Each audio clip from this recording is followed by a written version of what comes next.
si on veut rester en deçà de 2 degrés, il nous faut émettre moins de 800 milliards de tonnes de gaz carbonique. On est dans la construction nécessaire pour loger correctement 3 milliards d'habitants supplémentaires dans les villes.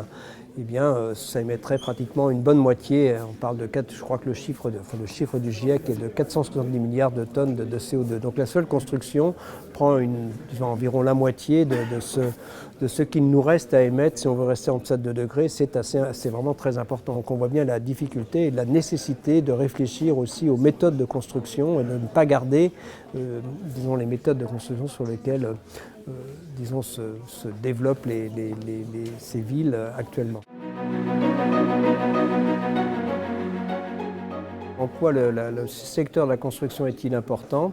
À la fois dans les matériaux de construction eux-mêmes, ça participe à la fois, disons, aussi bien à travers l'utilisation on utilise de l'énergie pour produire certains de ces matériaux, mais aussi certains de ces matériaux, comme la fabrication du ciment, émettent du gaz carbonique. Donc il faut jouer sur les matériaux de construction, les rendre, disons, plus bas carbone.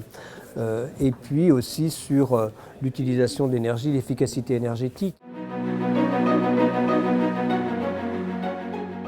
Le bas carbone est l'avenir de la construction parce qu'il tient compte à la fois de la construction, de ce qui est nécessaire émis lors de la construction d'un bâtiment et de son utilisation par la suite. Donc c'est ça qui est important et c'est essentiel que la construction au sens large participe de façon très efficace à la lutte contre le réchauffement climatique. Moins 40% en France à horizon 2030, ça ne se fera pas sans justement rentrer dans cette ère de construction bas carbone.